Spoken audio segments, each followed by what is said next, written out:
بسم اللہ الرحمن الرحیم الحمدللہ رب العالمین والصلاة والسلام علی خاتم النبیین۔ ناظرین محترم السلام علیکم ورحمۃ اللہ وبرکاتہ۔ پروگرام سیرت النبی صلی اللہ علیہ وآلہ وسلم کے ساتھ آپ کا میزبان ڈاکٹر محمود غزنوی اور ہم سب کے پسندیدہ اسکالر جناب شجاع الدین شیخ حاضر خدمت ہیں۔ پچھلا پروگرام جو ہو رہا تھا اس میں بات بڑھتے بڑھتے جو ہے وہ اولاد کی تربیت تک آ گئی تھی، پھر اس میں سوشل میڈیا بھی آ گیا، کیونکہ یہ آج کے عہد کی سب سے ناقابل تردید حقیقت بن چکا ہے، اس لیے مجبوری ہے کہ اس پر بات بھی کی جائے۔ تربیت کی بات ہوئی تھی اور جب چلتے وقت حدیث ہدیہ ہوئی تھی اس میں شجاع صاحب نے جو حدیث بیان کی تھی اس میں تھا کہ یہ جو اولاد ہے یہ صدقہ جاریہ ہے، جو مرنے کے بعد جس کے اعمال کا یا جس کے طریقوں کا ہمیں اجر ملتا رہتا ہے۔ اب یہ اولاد کس طرح اٹھ رہی ہے اور ہمارے بعد اس کا کہ ہم اس کے لیے جائیداد بھی جمع کر رہے ہیں، حلال حرام کے پیمانے بھی توڑ رہے ہیں، دولت جمع کر رہے ہیں، گھر بنا کے دے رہے ہیں، دنیا کی آسائشیں دے رہے ہیں، اور کہیں کہیں سب جگہ تو نہیں، یہ ہے کہ اس کی تربیت پہ توجہ نہیں دے رہے۔ اب ہمارے بعد ہمارا صرف واحد وسیلہ یہی رہ جاتی کہ ہمارے لیے ہاتھ اٹھا کر دعا بھی کرے گا مغفرت کی یا نہیں کرے گا، اور یا یہ کوئی ایسے اعمال کرے گا کہ جس کا ہمیں بھگتنا پڑے گا کہ یہ اولاد چھوڑ کر آئے ہو پیچھے۔ اور آج کل تو معاف کیجیے گا صورتحال یہ ہم نے ایسی اولادیں بھی دیکھی ہیں، اللہ سب کو اپنی امان میں رکھے، سب کی اولادوں کو فرما بردار اور نیک بنائے۔ یہ خود ایک بہت بڑا مسئلہ ہے کہ ہم یہ کہتے ہیں ہماری اولادیں فرما بردار نیک نہیں ہیں، اس کی بھی بہت سے وجوہات ہیں جس پر شجاع صاحب سے بات شروع کراتے ہیں۔ ایسی بھی اولادیں دیکھی ہیں جو اپنے باپ کی قبر پر جا کر کرائے کے لوگوں سے فاتحہ کرواتے ہیں۔ الامان والحفیظ۔ پچھلے پروگرام کا ریکیپ لیتے ہیں شجاع صاحب سے، پھر انشاءاللہ اس موضوع پر آگے گفتگو کریں گے۔ السلام علیکم۔ وعلیکم السلام ورحمۃ اللہ وبرکاتہ۔ کیسے مزاج؟ الحمدللہ رب العالمین۔ آپ خیریت سے ڈاکٹر صاحب؟ اللہ کا شکر ہے، بالکل ہی پچھلے پروگرام کے حوالے سے آج کے ریکیپ میں ذرا سی کچھ معاملہ دوسرا ہو گیا، میں چاہتا نہیں تھا لیکن مجھے کہنا پڑا۔ میں نے اپنی آنکھوں سے دیکھا ہے قبرستان میں وہ کچھ لوگ پھر رہے ہوتے ہیں جو پیسے لیتے ہیں فاتحہ کرنے کے، انہیں پتہ وہ چہرے سے جب بڑے چالاک ہوتے ہیں، انہیں پتہ چل جاتا ہے کون آدمی جاہل آیا جس کو فاتحہ دینا نہیں آتی یا ایصال ثواب نہیں کرنا تھا، وہ آ کے قبر پہ کھڑے ہو جاتے ہیں دعا مانگنے کے لیے، بعد میں 100-200 روپے لے کے چلے جاتے ہیں۔ بسم اللہ الرحمن الرحیم، نحمدہ ونصلی علی رسولہ الکریم، اللہم صلی وسلم علی نبینا محمد، رب اشرح لی صدری ویسر لی امری واحلل عقدۃ من لسانی یفقہوا قولی واجعل لی وزیرا من اہلی، آمین یا رب العالمین۔ ڈاکٹر صاحب جزاک اللہ خیر۔ اس نقطے پر تو ہم بعد میں کلام کرتے ہیں، پہلے ریکیپ کی طرف آ جاتے ہیں۔ گزشتہ نشست میں ہم نے بات ہوتے ہوتے یہاں تک اللہ کے فضل سے پہنچ گئی کہ ہمیں اپنے گھر والوں کے بارے میں فکر مند ہونا چاہیے، اور آج جس دور میں ہم جی رہے ہیں، فتنے تو ہمیشہ رہے ہیں مگر اس وقت فتنے بڑی کثرت سے ہیں اور انتہا کو پہنچے ہوئے، انتہا کو پہنچے ہوئے، بلکہ فتنوں کا عروج اور ٹیکنالوجی جو ہے وہ خود ایک فتنہ بن گئی ہے۔ جی، اس کا مس یوز بھی فتنہ بن گیا ہے، اور بات یہ چلی تھی کہ ہمیں فکر کرنی ہے اور ایک خیر کا ماحول اور نیکی کا ماحول اختیار کرنا ہے۔ حضرت حنظلہ رضی اللہ تعالی عنہ کا واقعہ بھی زیر گفتگو آیا۔ ہمیشہ ایمانی کیفیت ایک نہیں رہے گی، البتہ اس ایمانی کیفیت کو برقرار رکھنے، اس کو بڑھانے کے لیے، اپنے ایمان کی حفاظت کے لیے کوشش کرنی چاہیے، اور یہ کوشش اکیلے کافی نہیں ہے، اس کے لیے جماعتی زندگی اختیار کرنا، اجتماعیت اختیار کرنا ضروری ہے۔ چنانچہ سورہ توبہ کی آیت نمبر 119 کا بھی حوالہ دیا گیا جہاں ذکر آیا کہ اتقوا اللہ وکونوا مع الصادقین، ایمان والو اللہ سے ڈرو، سچے لوگوں کی صحبت اختیار کرو۔ یہ صحبتیں پہلے ہمیں میسر تھی، آج کم ہو گئی ہیں، ہمیں اختیار کرنا چاہیے۔ اللہ کے نیک بندوں کی صحبت ہو، اصحاب علم کی صحبت ہو، علماء کی صحبت ہو، اللہ والوں کی صحبت ہو، جو دین میں ہم سے بہتر ہے ان سے ملنا جلنا ہو۔ وتواصوا بالحق وتواصوا بالصبر کا بھی حوالہ دیا گیا۔ بھٹی والے کی مثال دی گئی، وہاں جا کر بیٹھیں گے کچھ نہ کریں چنگاری فری میں مل جاتی۔ برف والے کی مثال دی گئی، وہاں جا کر بیٹھ جائیں کچھ نہ کریں فری میں جو ہے وہ ٹھنڈک مل جاتی ہے۔ نیک ماحول میں بیٹھیں گے، ایمان والوں کے ماحول میں بیٹھیں گے تو ایمان کی حرارت، نیکی کا جذبہ بھی ہمیں ملے گا۔ پھر بات آئی گھروں کے تعلق سے۔ آج گھروں کے اندر ہم دیکھ رہے کہ موجود ہے لیکن پھر بھی لگتا ہے کہ موجود نہیں ہے۔ آج کچھ اور چیزیں درمیان میں در اندازی کر کے داخل ہو گئی ہیں، اور وہ آلات درمیان میں آ گئے اور احساسات کہیں پیچھے جا رہے ہیں۔ اس تعلق سے امریکہ میں ہونے والی ایک بہت پرانی ریسرچ کا بھی حوالہ دیا جہاں یہ کہا گیا کہ اگر ہم نے اپنے بچوں کو دینی خطابات ریلیجس لیکچرز میں لانے کی کوشش نہ کی تو ہمیں تیار رہنا چاہیے کہ آئندہ ہماری اگلی نسل جو ہے وہ ایگو سینٹرڈ ہوگی، وہ خود اپنے ذات تک محدود ہوں گے، نفس پرست ہوں گے، خود غرض ہوں گے، بلکہ وہ مشینیں ہوں گی جن میں احساسات اور جذبات کچھ نہیں ہوں گے۔ پھر ہم نے کچھ ریکمنڈیشن دی کہ اپنے گھروں میں ماحول بنایا جائے، گھر والوں کی ذمہ داری ہے، باپ کی بھی ذمہ داری ہے، ماں کی بھی ذمہ داری ہے، گھر والوں کو لے کر بیٹھنا، چھوٹے بچے ہوں بڑے بچے ہوں، ان کی جو بھی عمر ہے اس کے لحاظ رکھتے ہوئے کچھ اہتمام کرنا، اللہ کے کلام کا تذکرہ ہو، احادیث مبارکہ کا تذکرہ ہو، سیرت النبی کا مطالعہ ہو، اخلاقی تعلیم کا ذکر کیا جائے، کن لوگوں کو ہمارے بچوں کا رول ماڈل ہونا چاہیے ان کا تذکرہ کیا جائے، اپنے ماحول مسائل پر بھی کلام کیا جائے، روزانہ 10 منٹ بیٹھ جائیں، رات کو بستر پر بیٹھ جائیں، کھانے کے بعد بیٹھ جائیں، سونے سے پہلے بیٹھ جائیں، اتوار کی چھٹی اگر ہوتی ہے تو سنڈے کو 1 آدھ گھنٹہ لے کر بیٹھ جائیں۔ اگر یہ کام ہم کریں گے تو باہر کے جو فتنوں کی بمبارٹمنٹ ہے ہم اس کو ریزسٹ کر سکیں گے، اور یہ ہماری دینی ذمہ داری، اپنی فکر کرنا، اپنے آپ کو جہنم سے بچانا، گھر والوں کو جہنم سے بچانے کی فکر کرنا قرآن پاک کا تقاضا، اور وہ حدیث مبارک بھی سامنے آئی تھی کہ تم میں سے ہر ایک نگہبان ہے، اس کی رعیت میں جو ان کے بارے میں سوال ہوگا۔ پوری حدیث اس طرح ہے کہ باپ ہے تو اولاد کے بارے میں سوال ہوگا، شوہر ہے تو بیوی کے بارے میں سوال ہوگا، آقا ہے تو غلام و کنیز کے بارے میں سوال ہوگا، حکمراں ہے تو رعایا کے بارے میں سوال ہوگا، اور عورت ہے تو شوہر کا گھر بستر و اولاد کے بارے میں سوال کیا جائے گا۔ اب ذرا ایک توجہ سے ایک بات میری سن لیجئے، اچھی تو نہیں لگے گی۔ کیا آپ چاہتی ہیں کہ آپ کا شوہر جو ہے وہ جہنم میں چلا جائے، اس کی آگ میں چلا جائے؟ اگر نہیں تو پھر تھوڑی سی اس کی بات سن لینی چاہیے، 100% فرمانبرداری نہ صحیح لیکن اتنی ضرور کہ وہ کم جو ہے جواب دہ ہے آپ کے اعمال کا بھی۔ تو یہ جو ہم نے خود سری کا طریقہ، مجھے معاف کیجیے گا مرد بھی کچھ کم نہیں ہوتے لیکن خواتین میں یہ معاملہ زیادہ دیکھا جاتا ہے کہ وہ شوہروں کو خاطر میں نہیں آج کے زمانے کی خواتین شوہروں کو خاطر واتر میں نہیں لاتی، ان کی باتیں نہیں سنتی۔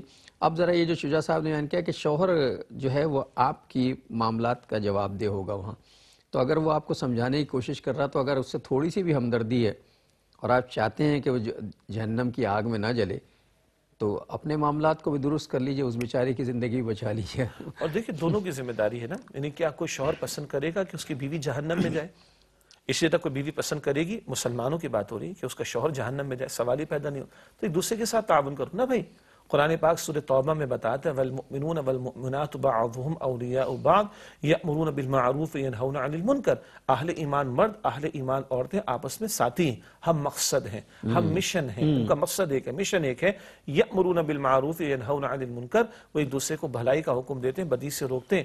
دونوں کی ذمہ داری ہے۔ کیا شوہر گوارا کر سکتا ہے کہ بیوی کی انگلی بھی جو ہے چولہے کی آگ میں جلے؟ سوال ہی پیدا نہیں ہوتا۔ کیا بیوی گوارا کر سکتی ہے شوہر کی انگلی بھی چولہے کی آگ میں جلے؟ سوال ہی پیدا نہیں ہوتا۔ کیا دونوں ماں باپ بن گئے گوارا کر سکتے کہ اولاد کی انگلی بھی جو ہے وہ چولہے کی آگ میں جلے؟ جب چولہے کی آگ میں انگلی کا جلنا گوارا نہیں تو کیا ہم ایک دوسرے کے لیے جہنم کی آگ میں جلنا گوارا کر سکتے؟ نہیں کر سکتے۔ تو بھائی فکر کرو ایک دوسرے کی۔ ہاں دونوں طرف غلطیاں ہوتی ہیں، مردوں میں بھی غلطیاں ہوتی ہیں، عورتوں میں بھی ہوتی ہیں، ہم سب کی بات کریں گے، اپنی بھی بات کریں گے کہ غلطی ہے تو اس کا اعتراف کیا جائے، اس کی اصلاح کی کوشش کی جائے، نہ کہ یہ کہ دوسرا اس پر چڑھائی کر کے اس کو دھتکار دے، نہ، بلکہ ایک دوسرے کی اصلاح کی کوشش کرنی۔ کیوں؟ ہمارا مقصد ہے کہ اللہ ہم سے راضی ہو، ہمارے پیش نظر ہے کہ جہنم سے بچا لیے جائیں، ہمارے پیش نظر ہے کہ ہم جنت الفردوس میں جمع کر دیے جائیں۔ اگر یہ ہمارا مقصد اور مشن بن جائے گا تو اب لان تان نہیں ہوگی، اب ایک دوسرے کے ساتھ جو ہے وہ غصے کا معاملہ نہیں ہوگا، ایک دوسرے پر ٹونٹنگ کی بات نہیں ہوگی، بلکہ ایک دوسرے کے عیوب پر پردہ بھی ڈالا جائے گا اور ایک دوسرے کی حفاظت کی بھی کوشش کی جائے گی، ایمان کی حفاظت، حیا کی حفاظت، اور ایک دوسرے کی اصلاح کی کوشش کی جائے گی۔ تو یہ اگر مقصد سامنے کلیئر ہوگا تو ایک دوسرے کے ساتھ تعاون ہو سکتا ہے، ورنہ نہیں ہو سکتا۔ مجھے اس گفتگو کے دوران مجھے ایک حدیث یاد آئی تھی، پتہ نہیں مجھے یہاں آپ کو اس کا ذکر کرنا بھی چاہیے یا نہیں کرنا چاہیے، لیکن بات نکل آئی ہے اور دونوں طرف کے معاملات ہی ایسے ہیں۔ مطلب ایک حدیث مبارکہ کا مفہوم کچھ اس طرح ہے کہ جس عورت کا انتقال ہو اس حالت میں کہ اس کا شوہر اس سے راضی نہ ہو تو وہ جنت کی خوشبو بھی نہیں سونگھ سکے، اسی طرح کا مفہوم ہے کچھ۔ اور اس کے برعکس معاملہ اور مردوں کے لیے بھی اسی طرح کا معاملہ ہے کہ عورتوں کے معاملات کا انہیں جواب دینا ہوگا۔ جی، دو اعتبارات سے سمجھ لیں۔ حدیث مبارک میں ذکر ہے کہ جس بیوی سے اس کا شوہر راضی ہو جائے تو اللہ تعالیٰ اس بیوی کو اختیار دے گا کہ جنت کے جس دروازے سے چاہے داخل ہو جائے۔ تو اگر بیوی شوہر کی تابعدار فرمانبردار ہے، اس کے حقوق ادا کرنے والی، ذمہ داری پوری کرنے والی ہے، اللہ اس بیوی کو اختیار دے گا جنت کے جس دروازے سے چاہے وہ داخل ہو جائے۔ اور اللہ کے پیغمبر کتنا آسان سودا ہے یہ۔ جی، اور مردوں کے بارے میں ایسی روایت ہمارے علم میں نہیں ہے کہ جس شوہر سے اس کی بیوی راضی ہو جائے وہ جنت کے جس دروازے سے جائے داخل ہو جائے. وجہ مردوں پر ذمہ داریاں بھاری اور زیادہ ہیں، عورت پہ ذمہ داری نسبتاً کم، اور عورت کے لیے جنت کا حصول نسبتاً مرد کے مقابلے میں آسان کیا گیا ہے. تو آئی ریپیٹ اگین، ایک بیوی جو اپنے شوہر، دیکھیں عام طور پر ماں باپ ہماری جنت ہے نا، تو ماں باپ تمہاری جنت بھی تمہاری جہنم. مشہور حدیث ہے، جس خاتون کا نکاح ہو جائے اب اس کے لیے اللہ تعالیٰ اور اس کے رسول علیہ السلام کے بعد سب سے بڑا حق اس کے شوہر کا ہے. یہ اہم نقطہ ہے. عموم کے اعتبار سے اللہ تعالیٰ اور رسول اللہ علیہ السلام کے بعد ماں باپ کا حق ہے، لیکن جس خاتون کا نکاح ہو گیا اس پر اب سب سے بڑی ذمہ داری، یا یوں کہیں سب سے بڑا حق اللہ تعالیٰ اس کے رسول علیہ السلام کے بعد اس کے شوہر کا ہے. تو جو بیوی اپنے شوہر کی فرمانبردار تابعدار ہے، اطاعت گزار ہے، تو اللہ تعالیٰ اس بیوی کو یہ اختیار دے گا جنت کے جس دروازے سے چاہے داخل ہو جائے. جنت کا ایک دروازہ تو سب کو یاد ہے، ریان، روزے دار جس سے داخل ہوں گے، کوئی صلاۃ یعنی نماز والا ہوگا، جہاد والا ہوگا، جس دروازے سے چاہے داخل ہو جائے. یہ ایک بیوی کے لیے جنت کا حصول آسان کیا گیا. اب آئیے مردوں کو بھی بات کر لیں، مردوں کی بھی بات کر لیں. اللہ کے پیغمبر علیہ السلام فرماتے ہیں اتقوا اللہ فی نسائکم. حجۃ الوداع کا موقع ہے، اپنی بیویوں کے بارے میں اللہ سے ڈرنا. تم نے اللہ کا نام لے کر ان کو حلال کیا ہے نا، اللہ کا نام لے کر حلال کیا ہے نا، کل اللہ تم سے سوال کرے گا. ان کے بارے میں اللہ تعالیٰ سے ڈرتے رہنا. دونوں کو تعلیم دی گئی ہے قرآن پاک میں بھی اور احادیث سے مبارکہ میں بھی. تو یہ ایسا نہیں ہے کہ صرف خواتین کے بارے میں ہم یہ کہ مرد ہونے کے حوالے سے خواتین کے بارے میں، مردوں کے بارے میں، مردوں کو بھی جواب بیویوں کے بارے میں اور ان کے معاملات کے بارے میں دینا پڑے گا. یہ زندگی کے معاملات ہیں اور اس سے ہمارا بنیادی ماخذ جو ہے وہ سیرت طیبہ صلی اللہ علیہ وسلم، رسول اللہ کی سیرت ہے.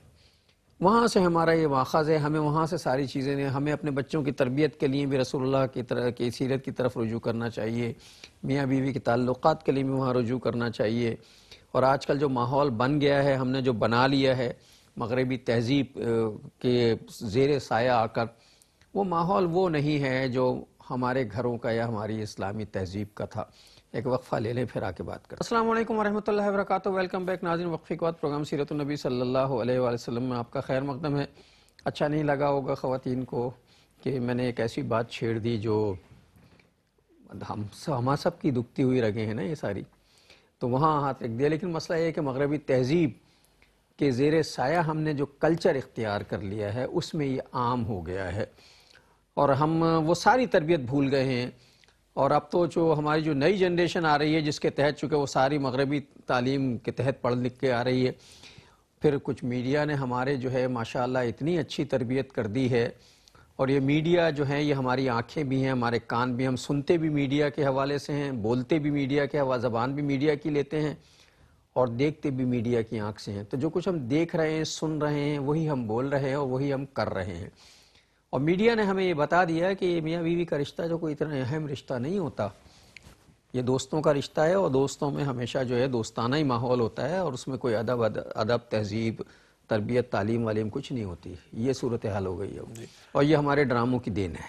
جی اصل نقطہ یہی تھا کہ آج کل جو جس طرح کے ڈرامے ان کے ریویوز آ جاتے ہیں، بہرحال ہمیں تو کوئی شوق نہیں نہ ہمارے گھر میں ٹی وی کے ہم ان طرح کے ڈراموں کو دیکھیں، لیکن ریویوز تو اخبارات میں بھی آ جاتے ہیں اور رہتی کثر جو ہے وہ بڑے بڑے بل بورڈز پر ان ڈراموں کے ناموں سے پوری ہو جاتی ہے. طلاق کی بحثیں، خلا کی بحثیں، عدت میں نے نہیں کرنی، اس طرح طلاق نہیں ہوتی اور یہ فلاں کا کوئی حق نہیں ہوتا، فلاں کا یہ نہیں ہوتا، فلاں کا وہ نہیں ہوتا.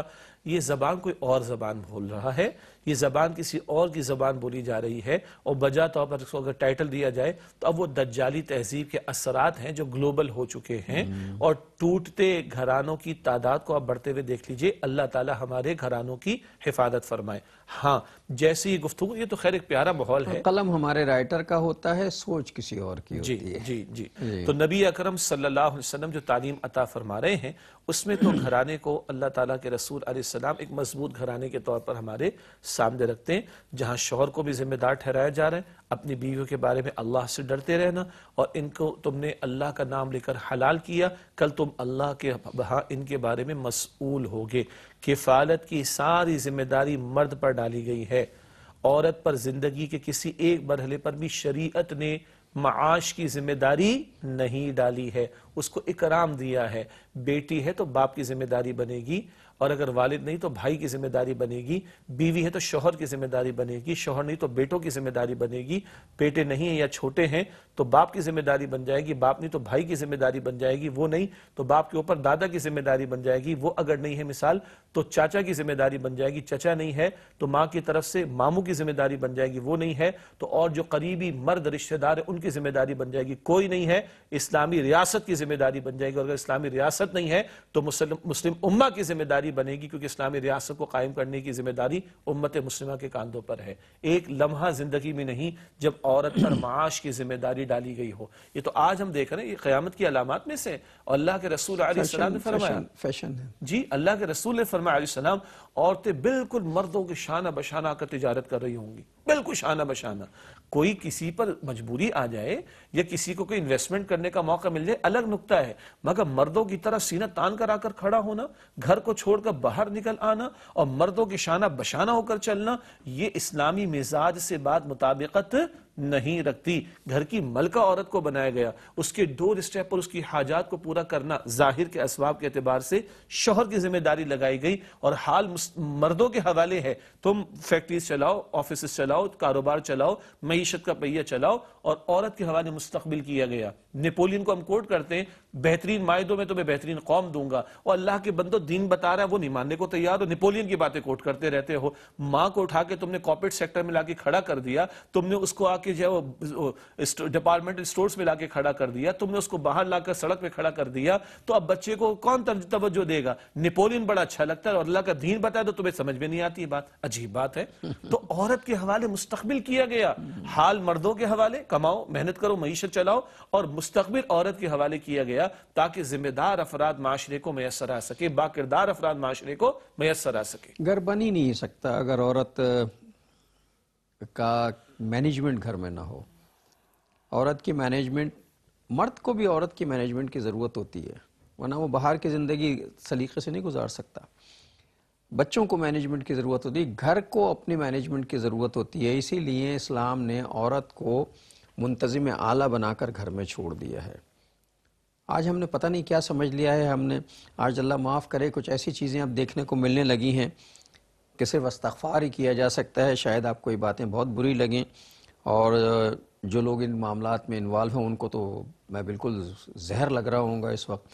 ہم نے جوان بچیوں کو شاپنگ مالز میں کھڑا کر دیا ہے، سیلز گرلز بنا کر، وہ لوگوں کو اٹریکٹ کرتی ہیں، موٹیویٹ کرتی ہیں، ہماری بزنس کے لیے گھیر کے لاتی ہیں، اور ہم نے انہیں سارے ان چیزوں سے ویل ایکوپڈ کر دیا ہے جس سے اٹریکٹ کر کے وہ لا سکتی ہیں، اور پھر ہم وہ ان بچیوں کی کمائی جو آتی ہے ہمارے گھر میں ان حوالوں سے نہ جانے ہم کون سے دل سے قبول کر لیتے ہیں کہ یہ جائز کمائی۔ مجھے معاف کیجیے گا، یہ فتوے تو علماء کرام ہی دیں گے، مفتیان کرام کے، پتہ نہیں ایسا ہونا بھی چاہیے، لیکن ہماری غیرت کو کیا ہوا کہ ہم نے اپنی بہنوں کو، بیٹیوں کو، بچیوں کو جو شاپنگ مالز میں کھڑا کر دیا ہے سیلز گرل بنا کر، ان کے ذریعے جو ہے ہم روزی کمانے کی کوشش کر رہے ہیں۔ ڈاکٹر صاحب، وہ جو کمائی آ رہی ہے اس کو کس دل سے قبول کر لیا جاتا ہے، یہ تو بات کی بات ہے۔ کس دل کے ساتھ جو ہے وہ ان کو ہم نے اس مقام پر لا کر کھڑا کر دیا؟ ہاں، یہی میں کسی کے والد کی معذوری آ گئی، ہمیں تکلیف ہوتی ہے ان بچیوں کو دیکھ کر، مجھے تکلیف ہوتی ہے ان بچوں کو جب میں دیکھتا ہوں تو میرا دل کوڑتا ہے کہ یہ ان بچیاں اس قابل تو اتنی پیاری بچیاں اللہ نے دی ہیں، شکر ادا کرنا چاہیے یا ان کو لا کے بازار میں کھڑا کر دینا چاہیے؟ دیکھیے، کسی گھرانے میں کسی کے والد کی معذوری کا معاملہ، کسی کے شوہر کی ایسی معذوری، اولاد نہیں ہے، کوئی بھائی نہیں ہے، اور ایک جبر آ گیا ہے، یہ ایک الگ بات ہے، یہ ایکسیپشنل کیس ہے، اور اس صورت میں کسی خاتون کو کچھ کمانے کے لیے نکلنا پڑتا ہے تو یہ مجبوری میں تو گنجائش ہوگی، اور لیکن اہتمام کے ساتھ ہوگی، باوقار انداز ہونا، باوقار ہوگی نا، باوقار ہو، اپنی حیا، اپنی شرم پر کمپرومائز تو نہ کرے۔ اللہ کے دین نے جو شریعت میں پابندی دی ہے، پردے کے احکامات دیے، ان پر کمپرومائز تو نہ کرے۔ عائشہ صدیقہ رضی اللہ تعالی عنہ کی حیا پر کمپرومائز تو نہ کرے، فاطمہ الزہرا رضی اللہ تعالی عنہ کی چادر پر تو کمپرومائز نہ کرے، تو کس دل سے یہ کرنے کے لیے گنجائش دی جا رہی ہے؟ پہلے تو اس پر کلام ہونا چاہیے، اور اگر دجالی تہذیب اور مغربی تہذیب کے اثرات کے تحت کوئی چادر چار دیواری کو چھوڑ کر اپنے آپ کو سمجھتے ہیں کہ نمایاں کر کے ہم ایڈوانسڈ ہو جائیں گے، نمایاں اپنے آپ کو کر کے سج دھج کے لوگوں کے سامنے پیش کر کے ہم باوقار ہو جائیں گے، تو یہ بھیڑیے معاف کیجئے گا سخت بات ہو جائے گی. یہ تو بھیڑیوں کے حوالے کر دینے والی بات ہے. یہ تو ہوس بھری نگاہوں سے جو بھوکے بھیڑیے ہوتے جس طریقے پر دیکھنے والے ان کے حوالے کر دینے والی بات ہے. اور جن معاشروں کو ہم آج سمجھ رہے ہیں کہ وہ بڑے باوقار معاشرے ہیں, کیا وہاں پر نکاح کا انسٹیٹیوشن چھوڑ کر زنا کے دھندے عام نہیں ہیں؟ کیا وہاں فیملی سسٹم برباد نہیں ہو چکا ہے؟ کیا وہاں غیرت کے جنازے نکل نہیں چکے ہیں؟ کیا وہاں ریپ کے کیسز بڑھ نہیں چکے ہیں؟ اور کیا وہ سیریل جو کلنگ ہوا کرتی ہے, قتل و غارت گری کا بازار گرم نہیں ہے؟ عورت کو ٹیشو پیپر کی طرح استعمال کر کے ڈسٹ بن میں پھینک دینے والی بات نہیں ہوا کرتی؟ اور بیچا کیا جا رہا ہے؟ خوب کہا کچھ خواتین نے, دیندار خواتین نے, ارے تم کپڑا بیچ رہے ہو کہ عورت کو بیچ رہے ہو؟ ہاں, تم اپنا پروڈکٹ بیچ رہے ہو کہ تم عورت کو بیچ رہے ہو؟ بیچ کیا رہے ہو تم آخر؟ عورت کو بھی نہیں بیچ رہے, ہم تو اپنی غیرت کو بیچ رہے ہیں. سیدھی سی بات ہے, ہم تو اپنی غیرت کو بیچ رہے ہیں. خیر معاف کیجئے گا ناظرین, ایک بات سے بات نکلی تھی تو یہاں تک پہنچ گئی. مجھے اجازت دیجئے گا ڈاکٹر صاحب. دیکھیے ناظرین کرام, ہمارا فرض ہے اور ہمیں اللہ کو کل جواب دینا ہے. موضوع آئے گا تو بات ہوگی, اور بات ہو رہی ہے سیرت النبی کی روشنی میں صلی اللہ علیہ وآلہ وسلم. اللہ کے پیغمبر فرماتے صلی اللہ علیہ وسلم, دیوس ہے وہ شخص. جی, یہ حدیث کا مفہوم ہے, حدیث ہے یہ. دیوس سخت لفظ ہے, انتہائی بے غیرت, بہت سخت, انتہائی بے غیرت. دیوس ہے وہ شخص کہ جس کی گھر کی خواتین بے پردہ لوگوں کے سامنے آتی.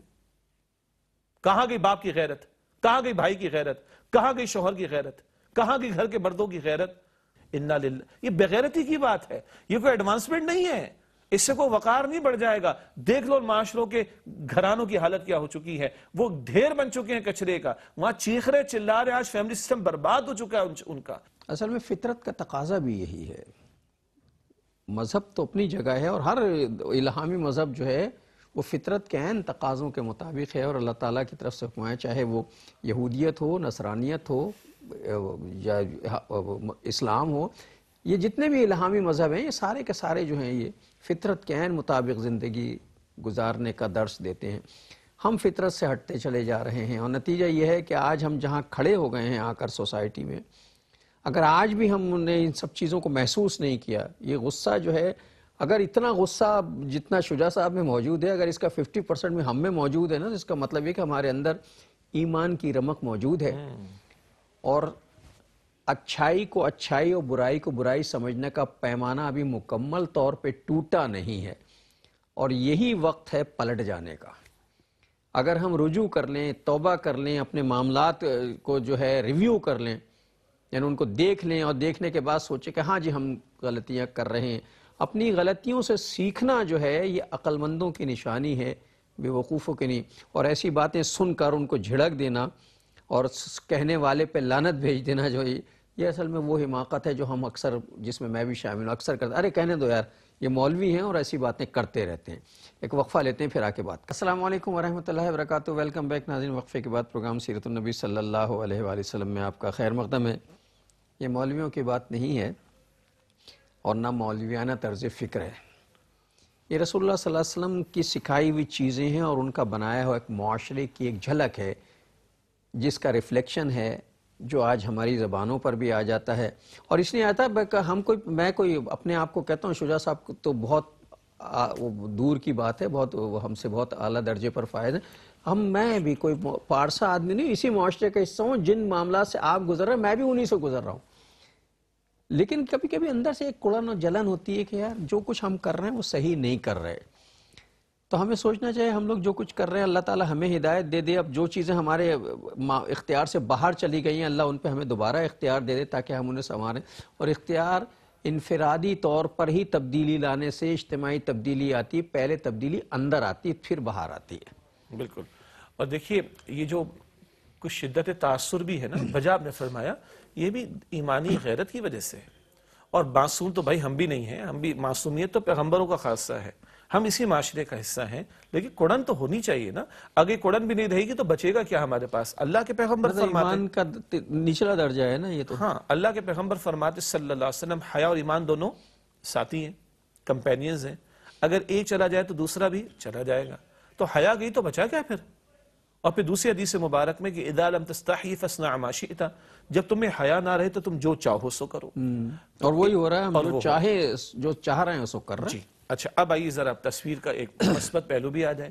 ہم پریشان بھی ہیں, ہمیں کڑن بھی ہوتی ہے, ہمیں تکلیف بھی ہوتی ہے, ہمیں پریشانی بھی ہوتی ہے کہ کس طرح ہماری اس ماحول میں یہ بیٹیاں, یہ محمد مصطفیٰ علیہ السلام کی روحانی بیٹیاں ہیں نا, یہ اماں عائشہ صدیقہ کی روحانی بیٹیاں ہیں نا, یہ اماں خدیجہ رضی اللہ تعالی عنہا کی روحانی بیٹیاں ہیں نا. آج ان کے جب یہ ڈریس کوڈ ہوتے ہیں اور اس طرح کے معاملات, دل تو دکھتا ہے اس کے اوپر, but at the same time یہ 21ویں صدی عیسوی ہے, 2021 کی تکمیل اور 2022 کا پھر آغاز. اس سارے تناظر میں ہم دیکھتے ہیں اپنے ہی معاشرے کے اندر تو ماشاءاللہ ثم ماشاءاللہ ہمیں بہت پیاری مثالیں بھی نظر آتی ہیں. ایسی ہماری اور بہنیں, وافر مقدار میں, جی ہماری ایسی بہنیں, ایسی بیٹیاں جو باقاعدہ چادر کا, پردے کا اہتمام کرتی ہیں, حجاب کا اہتمام کرتی ہیں, اس سے آگے بڑھ کر عبائے کا اہتمام کرتی ہیں, اور وہ جو اللہ کے پیغمبر علیہ السلام کے گھرانے کی پاکیزہ خواتین ہیں ان کا ایک درجے میں نمونہ بننے کی کوشش کرتی ہیں. یہ بہت بڑا جہاد کر رہی ہیں. اور ایسی ہماری بیٹیاں جو بہنیں جو تھوڑا بھی ریلکٹنٹ ہیں, جن کو تھوڑی سی جھجک ہے, جن میں تھوڑی کمزوری پائی جاتی ہے, مگر دل ان کا بڑا مطمئن ہے کہ نہیں ہمیں اپنی حیا کی, اپنی چادر کی حفاظت, ہم ان کو بھی اپریشیٹ کرتے ہیں اور ان کے لیے بھی دعا گو ہیں کہ اللہ ان کو آگے بڑھ کر استقامت کا مظاہرہ کرنے کی توفیق عطا فرمائے. پھر ایک خطرناک بات ہے, اگر آج 21ویں صدی عیسوی میں 2021 کا اختتام, 2022 کا آغاز, اگر پاکستان کیا یورپ کے اندر بھی, امریکہ کے اندر بھی, برطانیہ میں بھی اور فرانس میں بھی ہماری بہنیں, ہماری بیٹیاں اگر وہ محمد مصطفیٰ صلی اللہ علیہ وسلم کی تعلیم کے مطابق حیا کا پیکر بن سکتی ہیں, تو وہ بہت ساری ایسی خواتین جو کہتی ہیں بڑا مشکل ہے, بڑے مسئلے ہیں, بڑا ہارڈ ٹائم ہے, یہ ہے وہ ہے, تو یہ پردہ کرنے والیاں, یہ حیا کا پیکر بننے والیاں کل اللہ تعالیٰ کے سامنے جب پیش ہوں گی تو اللہ ان کو ان کے سامنے رکھے گا. ارے تم کہہ رہی تھی بڑا مشکل ہے, تم کہہ رہی تھی بڑا مسئلہ ہے, تو یہ بھی تو تمہارے دور کی تھی, تمہاری ماحول میں رہتی, تمہاری معاشرے میں رہتی تھی, تو مشکل پڑ جائے گی. تو جن میں کمی کوتاہی تھوڑی ہے اعتراف کر لیں, ہم سے بھی غلطی ہو ہم بھی اعتراف کریں, کوتاہی تو سب میں ہے نا مختلف پہلوؤں کے اعتبار سے, اور اللہ کی طرف رجوع کا معاملہ, آگے بڑھنے کا معاملہ, اپنے سے بہتر کو دیکھو. کچھ دنوں پہلے حدیث مبارک میں ذکر آیا تھا نا کہ دین کے معاملے میں اپنے سے اوپر والے کو دیکھو, اوپر والوں کو دیکھیں گے, بہتر لوگوں کو دیکھیں گے تو ہمارے اندر بھی دین پر عمل کرنے کا جذبہ انشاءاللہ بڑھے گا. یہ صرف خواتین کے لیے نہیں ہے کہ ان سے پوچھا جائے گا کہ صاحب تمہارے عہد میں یہ بھی تو تھیں, تم کہتے تھے مشکل تھی تو یہ بھی تو تھیں. مردوں سے بھی پوچھا جائے گا, مجھ سے بھی پوچھا جائے گا, تمہیں بہت مشکل لگتی تھی نا, یہ دیکھو فلاں صاحب ہیں, یہ بھی تو تمہارے عہد کے تھے, جی, اور یہ بھی تو تمہارے عہد کے تھے, اور یہ بھی تو حلال کما رہے تھے, اور یہ بھی تو حیا کا خیال رکھتے تھے, تم سے نہیں ہوتا تھا یہ سب کام. تو ہمارے عہد کے لوگ ہمارے سامنے حجت بنا کے پیش کر دیے جائیں گے. اللہ اپنی امان میں رکھے اس یوم الدین سے کہ جہاں میں اور آپ کچھ بھی نہیں کر سکیں گے, جواب دینے کی پوزیشن میں بھی نہیں ہوں گے, ہماری تو زبانیں بھی نہیں کھل سکیں گی وہاں. اور یہ باتیں ناظرین اس لیے نہیں ہو رہی کہ خدا نخواستہ ٹاؤنٹنگ ہو رہی ہے یا آپ کو کچھ کہنے کی, اصل میں یہ درد دل سے باتیں ہو رہی ہیں, اس لیے کہ ہر آدمی, وہ آدمی جو دوسرے سے مخلص ہے, اب ہم اپنے گھر والوں سے جیسے مخلص ہوتے کہ یار ان کو بچائیں, ایسے ہی چونکہ آپ سب ہمارے گھر والے ہیں, دوست ہیں, احباب ہیں, بھائی ہیں, بہن ہیں, ہمارے جتنے ویور ہیں ہمارے اپنے ہیں. کوشش یہ ہوتی ہے کہ کوئی جو بات جو خود محسوس کر رہے ہیں وہ آپ کو بھی محسوس کرانے کی کوشش کی جائے. اور بہت اچھے اچھے لوگ موجود ہیں جو ظاہر ہے جن کے مقابلے ہم نہ ہونے کے برابر ہیں, اتنے اچھے اچھے لوگ ہیں, اللہ تعالیٰ ان کا پرتو ہمیں بھی بنا لے. تو یہ باتیں مطلب تلخ نہیں ہیں, حقیقت ہیں جن کا ادراک کرنا ضروری ہو گیا ہے آج کے دور میں. اور یہ درد دل سے باتیں تمام. دیکھیے مسئلہ کیا ہے, مسئلہ وہی ہے ہمارے ایمان کی حفاظت. اگر حیا چلی جائے نا تو پھر ایمان چلا جائے گا. حضور فرمانے علیہ السلام, تو پھر بچے گا کیا مسلمان کے پاس؟ کل اللہ کے ہاں کامیابی کے لیے ایمان شرط اول ہے, اور پھر ایمان ہے تو ایمان کے ساتھ اس کے تقاضے بھی ہیں, اور ایمان کے تقاضے میں وَعَامِلُ الصَّالِحَاتِ بار بار قرآن کریم ذکر کرتا ہے. لیکن اگر ایمان ہی کمزور اور ڈھیلا پڑ جائے, ایمان ہی اگر خدا نہ خاصہ ناپید ہو جائے, تو پھر بچے گا کیا بندہ مومن کے پاس؟ اس لیے ان باتوں کے حوالے سے ہمیں زیادہ فکر مند ہونا چاہیے. اور یہ درد دل ہے جو ہم نے شیئر کیے, کوئی ٹانٹنگ نہیں ہے لیکن حقیقت ہے. اس سے تو کوئی ڈینائل نہیں ہے کہ اسمارٹ فون اور یہ سوشل میڈیا اور یہ میڈیا کے استعمالات نے تباہیاں تو ہمارے لا کر کھڑی کر دی ہیں. اب ہمیں احساس کرنا چاہیے, توجہ کرنی چاہیے. بے پردگی, فحاشی اور یعنی بے باکی اور زنا کے راستوں کی آسانیاں, اس سے معاشرہ گندگی کا ڈھیر بن رہا ہے, نسلیں برباد ہو رہی ہیں. اس کا مطلب اب کوئی ایسا نہیں کہ ہم خاموش بیٹھے رہیں.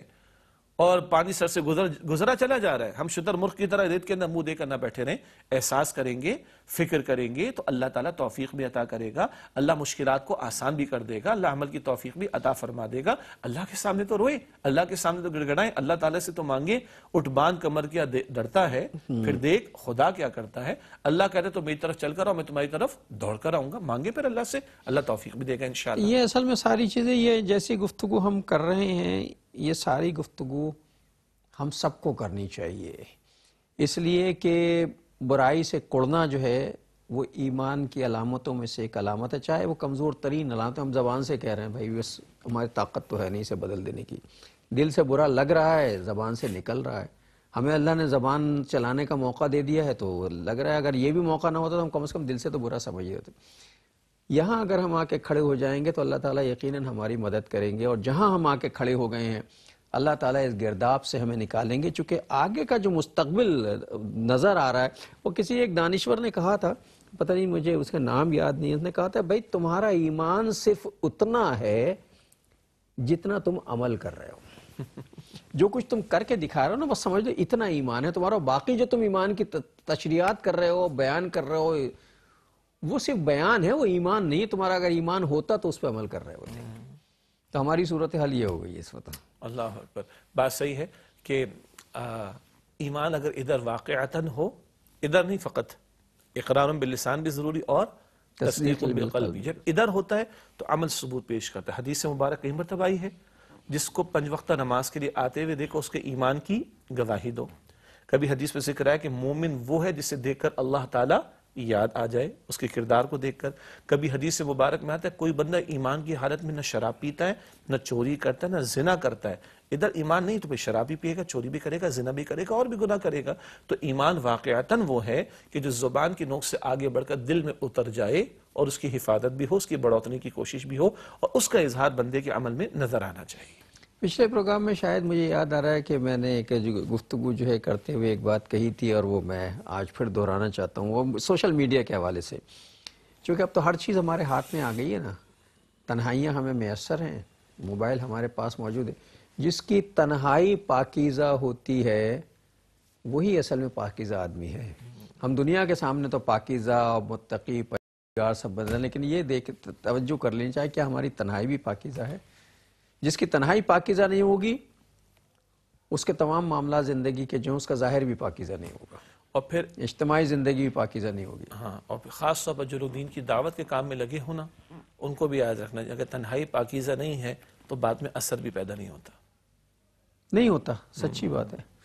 اس لیے کہ کہنے والے جو کچھ کہہ رہا ہوتا ہے وہ سننے والے پر بھی اسی وقت اثر کرتا ہے جب وہ یہاں سے نکلتا ہے، جب تک یہاں سے نکلتا رہتا ہے کوئی فرق نہیں پڑتا۔ دل سے جو بات نکلتی ہے اثر رکھتی ہے، پر نہیں طاقت پرواز مگر رکھتی ہے، اور بات دل سے تب نکلتی ہے کہ جب میرا اپنا ایمان اس بات پر ہو جو میں بات کر رہا ہوں، اور میرا عمل بھی اس کی گواہی پیش کرے۔ قرآن پاک میں ہے سورہ حامی میں سجدہ آیت نمبر 33 میں وَمَنْ أَحْسَنُ قَوْلًا مِّمَّنْ دَعَا إِلَى اللَّهِ، اور اس سے بہترین بات کس کی ہوگی جس نے اللہ تعالیٰ کی طرف دعوت دی، وَعَمِلَ صَالِحًا، اور اس نے عمل کیا نیک، وَقَالَ إِنَّنِي مِنَ الْمُسْلِمِينَ، اور اس نے کہا کہ میں بھی مسلمانوں میں سے ہوں۔ تو تم جس بات کی دعوت دیتے ہو بھائی، میں اور آپ ہم سب جس بات کی تم دعوت دے رہے ہو، تمہارا عمل بھی اس کا ثبوت پیش کرتا ہوا نظر آئے۔ ہمارے لیے بھی دعا کیجیے، آج ہم نے جتنی باتیں کی ہیں ظاہر ہے اس میں سے کوئی 100% پر تو ہم بھی عمل نہیں کرتے، اللہ کرے کہ ہم 100% پر عمل کرنے والے ہو جائیں۔ جو گفتگو میں نے آپ سے کی ہے سب سے پہلے اللہ تعالیٰ مجھے ہدایت دے دے کہ میں اس پر اسی طرح اتفاق کر لوں جیسے میں چاہتا ہوں، میری خواہش ہے کہ ہم سب کریں، لیکن پہلے میں کروں اور اس کے بعد پھر آپ سب اور ہم سب کریں۔ اصل مسئلہ یہ ہے کہ بالآخر ہمیں واپس چلا جانا ہے، اور یہ بات طے بھی نہیں ہے کہ کس کو کب واپس جانا ہے۔ معاملہ یہی ایک معاملہ ہے جس کی کوئی وارنٹی نہیں ہے۔ زندگی کی کوئی وارنٹی نہیں ہے اور موت کی گارنٹی ہے جو آنی ہے۔ ہاں، جس چیز کی گارنٹی ہے اس کی ہمیں فکر نہیں ہے، اور جس چیز کی کوئی گارنٹی نہیں اس میں ہم لگے ہوئے ہیں، ہمیں پتہ ہی نہیں ہے کہ پتہ نہیں اگلے پروگرام میں آ بھی سکوں گا یا نہیں آ سکوں گا۔ تو اللہ تعالیٰ اپنی حفظ و امان و عافیت میں رکھے۔ تو یہ معاملات جو ہیں اس لیے زیر بحث آئے ہیں کہ ہمیں ہر طرف سے جو ہے رسول اللہ صلی اللہ علیہ وسلم کی ہدایات کے مطابق زندگی گزارنی چاہیے۔ اور آج کا جو یہ موضوع نکلا وہ معاشرتی رویوں کے حوالے سے نکل گیا کہ معاشرتی رویوں پہ رسول اللہ کی حیات طیبہ کی چھاپ ہمیں اب کہیں نظر نہیں آ رہی، جس میں بھی شامل ہوں۔ ہاں، اور یہ آج امتی کا فرض ہے کہ لقد کان لکم فی رسول اللہ اسوۃ حسنہ، یقیناً تمہارے لیے رسول اللہ علیہ السلام کی زندگی میں بہترین نمونہ موجود ہے۔ محض اس آیت کی تلاوت نہ کی جائے، محض اس کا ذکر سیرت کی گفتگو میں نہ ہو جائے، بلکہ ہمارے اعمال بھی ثبوت پیش کریں۔ پہلے اللہ مجھے بھی توفیق دے کہ ہاں ہمارے اعمال کو دیکھ کر کوئی کہہ دے کہ ہاں یہ محمد مصطفیٰ علیہ السلام کا امتی ہے۔ جیسے وہ حدیث مبارک کا بارہا ذکر آتا ہے، مومن وہ جسے دیکھ کر اللہ تعالیٰ یاد آئے۔ یہ حدیث ترمذی شریف میں، اس کی تشریح میں عرض کیا کرتا ہوں کہ امتی وہ ہوگا جسے دیکھ کر نبی اکرم صلی اللہ علیہ وسلم یاد آ جائے۔ یہ بات تو ہو گئی ناظرین۔ اب آج اگر آپ کو کچھ تلخیاں محسوس، تلخی تو میں نے کوئی نہیں کی، لیکن یہ کہ ایک درد دل تھا جو ہم نے آپ کے سامنے رکھ دیا۔ کوئی بات اگر آپ کو ناگوار گزری، وہ ظاہر ہے کہ ہم بھی انسان ہیں اور درد دل کے ساتھ کبھی کبھی باتیں آپس میں بھی اچھی نہیں لگتی، اچھی نہ لگی ہو تو آپ سے بڑی معذرت ہے، لیکن خالصتاً للہ رب العالمین ساری باتیں ہوئیں کہ اللہ کی رضا کے لیے ایسی باتیں ہوئیں، اور درد دل کہ آپ بھی ہمارے بھائی ہیں، بہنیں ہیں، ہمارے معاشرے کا حصہ ہیں، ہم میں سے ہیں، تو ایک دوسرے کو اس طرح کی آپ بھی کبھی موقع مل جائے تو سنا دیجئے گا مجھے کھری کھری، پتہ نہیں سوشل میڈیا پہ تو موقع ملتا ہے تو سنا دیجئے گا برابر سے، تو معاملہ بیلنس ہو جائے گا۔ آج کا پروگرام ختم ہو رہا ہے، ہم چاہتے ہیں کہ آج کی حدیث ہدیہ کر دیں آپ سے۔ نبی اکرم صلی اللہ علیہ وسلم ارشاد فرمایا، آج ہی کے تسلسل میں حدیث مبارک ہے کہ الدین النصیحہ، دین خیر خواہی وفاداری کا نام ہے۔ کس کے ساتھ؟ اللہ کے ساتھ وفاداری، اللہ تعالیٰ کی کتاب کے ساتھ وفاداری، اللہ کے نبی علیہ السلام کے ساتھ وفاداری، مسلمانوں کے ائمہ، ان کے حکمران و ذمہ داروں کے ساتھ خیر خواہی، اور عام مسلمانوں کے ساتھ خیر خواہی۔ حدیث مکمل ہوئی، مسلم شریف کی روایت ہے۔ تو دین خیر خواہی کا نام ہے، اسی جذبے سے باتیں ہم نے رکھنے کی کوشش کی۔ اور ناظرین اسی کے ساتھ نیک تمناؤں کے ساتھ ہم آپ سے رخصت ہو رہے ہیں۔ جناب شجاع الدین شیخ اور اپنے میزبان ڈاکٹر محمود غزنوی کو اگلے پروگرام تک کے لیے اجازت دیجیے۔ اللہ نگہبان، والسلام علیکم ورحمۃ اللہ وبرکاتہ۔